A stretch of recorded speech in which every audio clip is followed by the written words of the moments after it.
श्री रुद्र संहिता प्रथम खंड 16वां अध्याय। सृष्टि की उत्पत्ति। ब्रह्मा जी बोले, नारद, शब्द आदि पंचभूतों द्वारा पंचकरण करके उनके स्थूल आकाश, वायु, अग्नि, जल और पृथ्वी, पर्वत, समुद्र, वृक्ष और कला आदि से युगों और कालों की मैंने रचना की तथा और भी कई पदार्थ मैंने बनाए। उत्पत्ति और विनाश वाले पदार्थों का भी मैंने निर्माण किया है, परंतु जब इससे भी मुझे संतोष नहीं हुआ तो मैंने मां अंबा सहित भगवान शिव का ध्यान करके सृष्टि के अन्य पदार्थों की रचना की और अपने नेत्रों से मरीच को, हृदय से भृगु को, सिर से अंगिरा को, कान से मुनिश्रेष्ठ पुलह को, उदान से पुलस्त्य को, समान से वशिष्ठ को, अपान से कृतु को, दोनों कानों से अत्रि को, प्राण से दक्ष को और गोद से तुमको, छाया से कर्दम मुनि को उत्पन्न किया। सब साधनाओं के साधन धर्म को भी मैंने अपने संकल्प से प्रकट किया। मुनिश्रेष्ठ, इस तरह साधकों की रचना करके महादेव जी की कृपा से मैंने अपने को कृतार्थ माना। मेरे संकल्प से उत्पन्न धर्म मेरी आज्ञा से मानव का रूप धारण कर साधन में लग गए। इसके उपरांत मैंने अपने शरीर के विभिन्न अंगों से देवता व असुरों के रूप में अनेक पुत्रों की रचना करके उन्हें विभिन्न शरीर प्रदान किए। तत्पश्चात भगवान शिव की प्रेरणा से मैं अपने शरीर को दो भागों में विभक्त कर दो रूपों वाला हो गया। मैं आधे शरीर से पुरुष व आधे से नारी हो गया। पुरुष स्वयंभू मनु नाम से प्रसिद्ध हुए एवं उच्च कोटि के साधक कहलाए। नारी रूप से शत्रुपा नाम वाली योगिनी एवं परम तपस्विनी स्त्री उत्पन्न हुई। मनु ने वैवाहिक विधि से अत्यंत सुंदरी शत्रुपा का पाणिग्रहण किया और मैथुन द्वारा सृष्टि को उत्पन्न करने लगे। उन्होंने शत्रुपा से प्रियव्रत और उत्तानपाद नामक दो पुत्र तथा आकुति, देवहूति और प्रसूति नामक तीन पुत्रियां प्राप्त की। आकुति का रुचि मुनि से, देवहूति का कर्दम मुनि से तथा प्रसूति का दक्ष प्रजापति के साथ विवाह कर दिया गया। इनकी संतानों से पूरा जगत चराचर हो गया। रुचि और आकुति के वैवाहिक संबंध में यज्ञ और दक्षिणा नामक स्त्री पुरुष का जोड़ा उत्पन्न हुआ। यज्ञ की दक्षिणा से 12 पुत्र हुए। मुने, कर्दम और देवहूति के संबंध से बहुत सी पुत्रियां पैदा हुई। दक्ष और प्रसूति से 24 कन्याएं हुई। दक्ष ने 13 कन्याओं का विवाह धर्म से कर दिया। ये 13 कन्याएं श्रद्धा, लक्ष्मी, धृति, तुष्टि, पुष्टि, मेधा, प्रिय, बुद्धि, लज्जा, वसु, शांति, सिद्धि और कीर्ति हैं। अन्य 11 कन्याओं ख्याति, सती, संभूति, स्मृति, प्रीति, क्षमा, सनति, अनसूया, ऊर्जा, स्वाहा और स्वधा का विवाह भृगु, शिव, मरीचि, अंगिरा, पुलस्त्य, पुलह, क्रतु, अत्रि, वशिष्ठ, अग्नि और पितर नामक मुनियों से संपन्न हुआ। इनकी संतानों से पूरा त्रिलोक भर गया। अंबिकापति महादेव जी की आज्ञा से बहुत से प्राणी श्रेष्ठ मुनियों के रूप में उत्पन्न हुए। कल्पभेद से दक्ष की 60 कन्याएं हुई। उनमें से 10 कन्याओं का विवाह धर्म से, 27 का चंद्रमा से, 13 कन्याओं का विवाह कश्यप ऋषि से संपन्न हुआ। नारद, उन्होंने 4 कन्याएं अरिष्टनेमि को ब्याह दी। भृगु, अंगिरा और कुशाश्व से 2-2 कन्याओं का विवाह कर दिया। कश्यप ऋषि की संतानों से संपूर्ण त्रिलोक आलोकित है। देवता, ऋषि, दैत्य, वृक्ष, पक्षी, पर्वत तथा लताएं आदि कश्यप पत्नियों से पैदा हुए हैं। इस तरह भगवान शंकर की आज्ञा से ब्रह्मा जी ने पूरी सृष्टि की रचना की। सर्वव्यापी शिवजी द्वारा तपस्या के लिए प्रकट देवी, जिन्हें रुद्रदेव ने त्रिशूल के अग्रभाग पर रखकर उनकी रक्षा की, वे सती देवी ही दक्ष से प्रकट हुई थीं। उन्होंने भक्तों का उद्धार करने के लिए अनेक लीलाएं की। इस प्रकार देवी शिवा ही सती के रूप में भगवान शंकर की अर्धांगिनी बनी। परंतु अपने पिता के यज्ञ में अपने पति का अपमान देखकर उन्होंने अपने शरीर को यज्ञ की अग्नि में भस्म कर दिया। देवताओं की प्रार्थना पर ही वे मां सती पार्वती के रूप में प्रकट हुईं और कठिन तपस्या करके उन्होंने पुनः भगवान भोलेनाथ को प्राप्त कर लिया। वे इस संसार में कालिका, चंडिका, भद्रा, चामुंडा, विजया, जया, जयंती, भद्राकाली, दुर्गा, भगवती, कामाख्या, कामदा, अंबा, मृदानी और सर्वमंगला आदि अनेक नामों से पूजी जाती हैं। देवी के ये नाम भोग और मोक्ष को देने वाले हैं। मुनि नारद, इस प्रकार मैंने तुम्हें सृष्टि की उत्पत्ति की कथा सुनाई है। पूरा ब्रह्मांड भगवान शिव की आज्ञा से मेरे द्वारा रचा गया है। ब्रह्मा, विष्णु और रुद्र आदि तीनों देवता उन्हीं महादेव के अंश हैं। भगवान शिव निर्गुण और सगुण हैं। वे शिवलोक में शिवा के साथ निवास करते हैं। श्री रुद्र संहिता प्रथम खंड 17वां अध्याय। पापी गुणनिधि की कथा। सूत जी कहते हैं, हे ऋषियों, तत्पश्चात नारद जी ने विनयपूर्वक प्रणाम किया और उनसे पूछा, भगवान शंकर कैलाश पर कब गए और महात्मा कुबेर से उनकी मित्रता कहाँ और कैसे हुई? प्रभु शिवजी कैलाश पर क्या करते हैं? कृपा कर मुझे बताए। इसे सुनने के लिए मैं बहुत उत्सुक हूँ। ब्रह्मा जी बोले, हे नारद, मैं तुम्हें चंद्रमौली भगवान शिव के विषय में बताता हूँ। काम्पिल्य नगर में यज्ञदत्त दीक्षित नामक एक ब्राह्मण रहते थे, जो अत्यंत प्रसिद्ध थे। वे यज्ञ विद्या में बड़े पारंगत थे। उनका गुणनिधि नामक एक 8 वर्षीय पुत्र था। उसका यज्ञोपवीत हो चुका था और वह भी बहुत सी विद्याएं जानता था, परंतु वह दुराचारी और जुआरी हो गया। वह हर वक्त खेलता कूदता रहता था तथा गाने बजाने वालों का साथी हो गया था। माता के बहुत कहने पर भी वह पिता के समीप नहीं जाता था और उनकी किसी आज्ञा को नहीं मानता था। उसके पिता घर के कार्यों तथा दीक्षा आदि देने में लगे रहते थे। जब घर पर आकर अपनी पत्नी से गुणनिधि के बारे में पूछते तो वह झूठ कह देती कि वह कहीं स्नान करने या देवताओं का पूजन करने गया है। केवल एक ही पुत्र होने कारण वह अपने पुत्र की कमियों को छुपाती रहती थी। उन्होंने अपने पुत्र का विवाह भी करा दिया। माता नित्य अपने पुत्र को समझाती थी। वह उसे ये भी समझाती थी कि तुम्हारी बुरी आदतों के बारे में तुम्हारे पिता को पता चल गया तो वे क्रोध के आवेश में हम दोनों को मार देंगे। परंतु गुणनिधि पर मां के समझाने का कोई प्रभाव नहीं पड़ता था। एक दिन उसने अपने पिता की अंगूठी चुरा ली और उसे जुए में हाराया। दैवयोग से उसके पिता को अंगूठी के विषय में पता चल गया। जब उन्होंने अंगूठी जुआरी के हाथ में देखी और उससे पूछा तो जुआरी ने कहा, मैंने कोई चोरी नहीं की है, अंगूठी मुझे तुम्हारे पुत्र ने ही दी है। यही नहीं बल्कि उसने और जुआरियों को भी बहुत सारा धन घर से लाकर दिया है। परंतु आश्चर्य तो यह है कि तुम जैसे पंडित भी अपने पुत्र के लक्षणों को नहीं जान पाए। ये सारी बातें सुनकर पंडित दीक्षित का सिर शर्म से झुक गया। वे सिर झुकाकर और अपना मुंह ढककर अपने घर की ओर चल दिए। घर पहुंचकर गुस्से से उन्होंने अपनी पत्नी को पुकारा। अपनी पत्नी से उन्होंने पूछा, तेरा लाडला पुत्र कहाँ गया है? मेरी अंगूठी जो मैंने सुबह तुम्हें दी थी वह कहाँ है? मुझे जल्दी से दो। पंडित की पत्नी ने फिर झूठ बोल दिया, मुझे स्मरण नहीं है कि वह कहाँ है। अब तो दीक्षित जी को और भी क्रोध आ गया। वे अपनी पत्नी से बोले, तू बड़ी सत्यवादिनी है, इसलिए मैं जब भी गुणनिधि के बारे में पूछता हूँ तब मुझे अपनी बातों से बहला देती है। ये कहकर दीक्षित जी घर के अन्य सामानों को ढूंढने लगे, किंतु उन्हें कोई वस्तु न मिली क्योंकि वे सब वस्तुएं गुणनिधि जुए में हार चुका था। क्रोध में आकर पंडित ने अपनी पत्नी और पुत्र को घर से निकाल दिया और दूसरा विवाह कर लिया। श्री रुद्र संहिता प्रथम खंड 18वां अध्याय। गुणनिधि को मोक्ष की प्राप्ति। ब्रह्मा जी बोले, हे नारद, जब ये समाचार गुणनिधि को मिला तो उसे अपने भविष्य की चिंता हुई। वह कई दिनों तक भूखा प्यासा भटकता रहा। एक दिन भूख प्यास से व्याकुल वह एक शिव मंदिर के पास बैठ गया। एक शिवभक्त अपने परिवार सहित शिव पूजन के लिए विविध सामग्री लेकर वहां आया था। उसने परिवार सहित भगवान शिव का विधि विधान से पूजन किया और नाना प्रकार के पकवान शिवलिंग पर चढ़ाए। पूजन के बाद वे लोग वहां से चले गए तो गुणनिधि ने भूख से मजबूर होकर उस भोग को से चोरी करने का विचार किया और मंदिर में चला गया। उस समय अंधेरा हो चुका था, इसलिए उसने अपने वस्त्र को जलाकर उजाला किया। यह मानो उसने भगवान शिव के सम्मुख दीप जलाकर दीपदान किया था।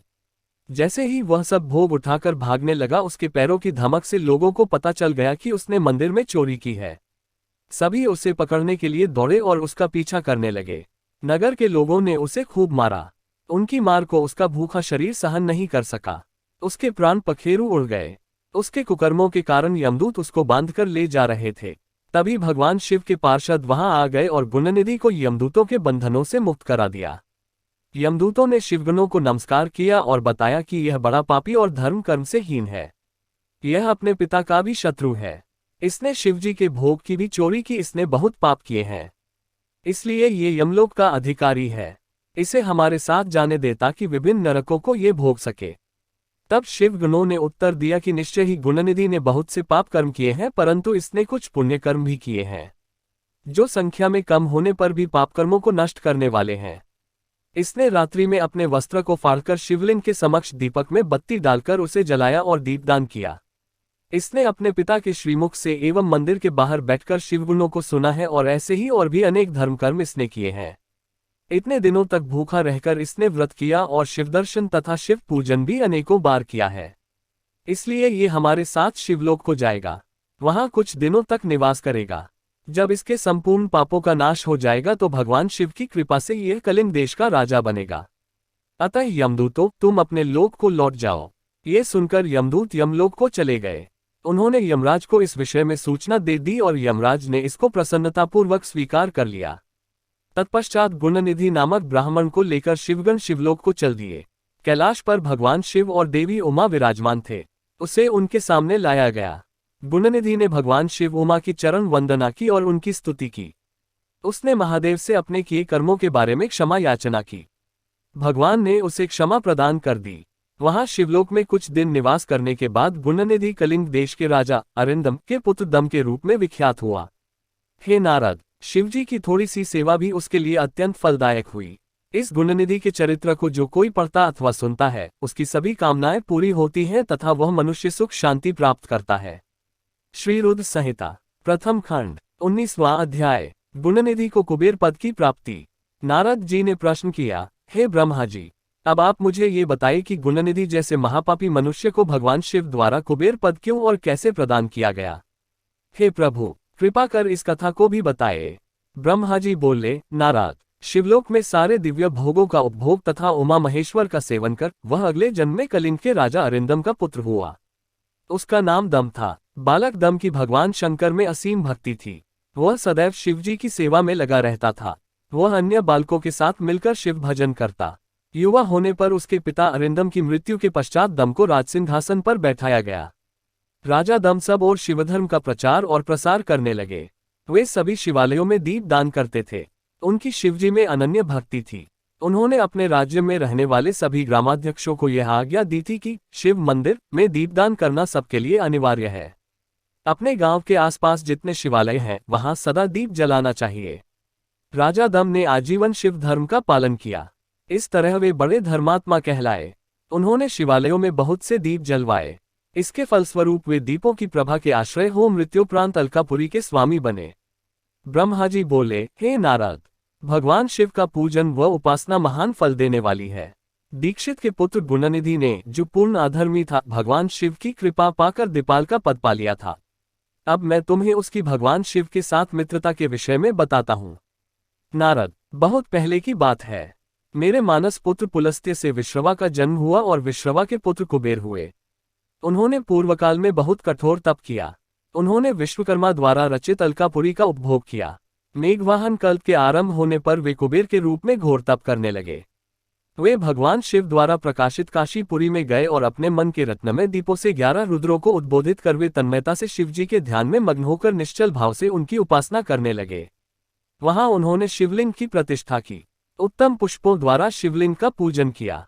कुबेर पूरे मन से तप में लगे थे। उनके पूरे शरीर में केवल हड्डियों का ढांचा और चमड़ी ही बची थी। इस प्रकार उन्होंने 10,000 वर्षों तक तपस्या की। तत्पश्चात भगवान शिव अपनी दिव्य शक्ति उमा के भव्य रूप के साथ कुबेर के पास गए। अलकापति कुबेर मन को एकाग्र कर शिवलिंग के सामने तपस्या में लीन थे। भगवान शिव ने कहा, अलकापते, मैं तुम्हारी भक्ति और तपस्या से प्रसन्न हूँ। तुम मुझसे अपनी इच्छानुसार वर मांग सकते हो। ये सुनकर जैसे ही कुबेर ने आंखें खोली तो उन्हें अपने सामने भगवान नीलकंठ खड़े दिखाई दिए। उनका तेज सूर्य के समान था। उनके मस्तक पर चंद्रमा अपनी चांदनी बिखेर रहा था। उनके तेज से कुबेर की आंखें चौंधिया गईं। तत्काल उन्होंने अपनी आंखें बंद कर ली। वे भगवान शिव से बोले, भगवान, मेरे नेत्रों को वह शक्ति दीजिए जिससे मैं आपके चरणारविंदों का दर्शन कर सकूं। कुबेर की बात सुनकर भगवान शिव ने अपनी हथेली से कुबेर को स्पर्श कर देखने की शक्ति प्रदान की। दिव्य दृष्टि प्राप्त होने पर वे आंखें फाड़ फाड़ कर देवी उमा की ओर देखने लगे। वे सोचने लगे कि भगवान शिव के साथ यह सर्वांग सुंदरी कौन है। इसने ऐसा कौन सा तप किया है जो इसे भगवान शिव की कृपा से उनका सामीप्य रूप और सौभाग्य प्राप्त हुआ है। वे देवी उमा को निरंतर देखते जा रहे थे। देवी को घूरने के कारण उनकी बाईं आंख फूट गई। शिवजी ने उमा से कहा, उमे, ये तुम्हारा पुत्र है। ये तुम्हें क्रूर दृष्टि से नहीं देख रहा है। ये तुम्हारे तप बल को जानने की कोशिश कर रहा है। फिर भगवान शिव ने कुबेर से कहा, मैं तुम्हारी तपस्या से बहुत प्रसन्न हूँ। मैं तुम्हें वर देता हूँ कि तुम समस्त निधियों और गुह्य शक्तियों के स्वामी हो जाओ। सुव्रतों, यक्षों और किन्नरों के अधिपति होकर धन के दाता बनो। मेरी तुमसे सदा मित्रता रहेगी और मैं तुम्हारे पास सदा निवास करूंगा, अर्थात तुम्हारे स्थान अलकापुरी के पास ही मैं निवास करूंगा। कुबेर, अब तुम अपनी माता उमा के चरणों में प्रणाम करो। ये ही तुम्हारी माता है। श्री रुद्र संहिता प्रथम खंड 20वां अध्याय। भगवान शिव का कैलाश पर्वत पर गमन। ब्रह्मा जी बोले, हे नारद मुनि, कुबेर के कैलाश पर्वत पर तप करने से वहां पर भगवान शिव का शुभ आगमन हुआ। कुबेर को वर देने वाले विश्वेश्वर शिव जब निधिपति होने का वर देकर अंतर्धान हो गए, तब उनके मन में विचार आया कि मैं अपने रुद्र रूप में, जिसका जन्म ब्रह्मा जी के ललाट से हुआ है और जो संहारक है, कैलाश पर्वत पर निवास करूंगा। शिव की इच्छा से कैलाश जाने के इच्छुक रुद्रदेव ने बड़े जोर जोर से अपना डमरू बजाना शुरू कर दिया। वह ध्वनि उत्साह बढ़ाने वाली थी। डमरू की ध्वनि तीनों लोकों में गूंज रही थी। उस ध्वनि में सुनने वालों को अपने पास आने का आग्रह था। उस डमरू ध्वनि को सुनकर ब्रह्मा, विष्णु आदि सभी देवता, ऋषि मुनि, वेद शास्त्रों को जानने वाले सिद्ध लोग बड़े उत्साहित होकर कैलाश पर्वत पर पहुंचे। भगवान शिव के सारे पार्षद और गणपाल जहां भी थे वे कैलाश पर्वत पर पहुंचे। साथ ही असंख्य गणों सहित अपनी लाखों करोड़ों भयावनी भूत प्रेतों की सेना के साथ स्वयं शिवजी भी वहां पहुंचे। सभी गणपाल सहस्रों भुजाओं से युक्त थे। उनके मस्तक पर जटाएं थीं। सभी चंद्रचूड़, नीलकंठ और त्रिलोचन थे। हार, कुंडल, केयूर तथा मुकुट से वे अलंकृत थे। भगवान शिव ने विश्वकर्मा को कैलाश पर्वत पर निवास बनाने की आज्ञा दी। अपने व अपने भक्तों के रहने के लिए योग्य आवास तैयार करने का आदेश दिया। विश्वकर्मा ने आज्ञा पाते ही अनेकों प्रकार के सुंदर निवास स्थान वहां बना दिए। उत्तम मुहूर्त में उन्होंने वहां प्रवेश किया। इस मधुर बेला पर सभी देवताओं, ऋषि मुनियों और सिद्धों सहित ब्रह्मा और विष्णु जी ने शिवजी व उमा का अभिषेक किया। विभिन्न प्रकार से उनकी पूजा अर्चना और स्तुति की। प्रभु की आरती उतारी। उस समय आकाश में फूलों की वर्षा हुई। इस समय चारों ओर भगवान शिव तथा देवी उमा की जय जयकार हो रही थी। सभी की स्तुति से प्रसन्न होकर भगवान शिव ने उन्हें उनकी इच्छा के अनुसार वरदान दिया तथा उन्हें अभीष्ट और मनोवांछित वस्तुएं भेंट की।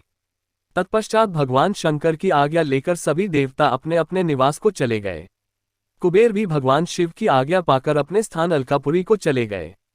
तत्पश्चात भगवान शंभु वहां निवास करने लगे। वे योग साधना में लीन होकर ध्यान में मग्न रहते। कुछ समय तक वहां अकेले निवास करने के बाद उन्होंने दक्ष कन्या देवी सती को पत्नी रूप में प्राप्त कर लिया। देवर्षि, अब रुद्र भगवान देवी सती के साथ वहां सुखपूर्वक विहार करने लगे।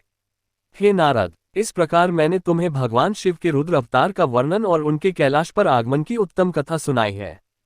तुम्हें शिवजी व कुबेर की मित्रता और भगवान शिव की विभिन्न लीलाओं के विषय में बताया है। उनकी भक्ति तीनों लोकों का सुख प्रदान करने वाली तथा मनोवांछित फलों को देने वाली है। इस लोक में ही नहीं परलोक में भी सद्गति प्राप्त होती है। इस कथा को जो भी मनुष्य एकाग्र होकर सुनता या पढ़ता है वह इस लोक में सुख और भोगों को पाकर मोक्ष को प्राप्त होता है। नारद जी ने ब्रह्मा जी का धन्यवाद किया और उनकी स्तुति की। वे बोले कि प्रभु, आपने मुझे इस अमृत कथा को सुनाया है। आप महाज्ञानी हैं। आप सभी की इच्छाओं को पूर्ण करते हैं। मैं आपका आभारी हूँ। शिव चरित्र जैसा श्रेष्ठ ज्ञान आपने मुझे दिया है। हे प्रभु, मैं आपको बारंबार नमन करता हूँ। श्री रुद्र संहिता प्रथम खंड समाप्त। उम्मीद करते हैं ये जानकारी आपको पसंद आई होगी। ऐसे ही धार्मिक जानकारी दिलाने वाली वीडियो देखने के लिए हमारे चैनल को सब्सक्राइब जरूर करिएगा और बेल आइकन को प्रेस करना ना भूलिए। अपना कीमती समय देने के लिए धन्यवाद।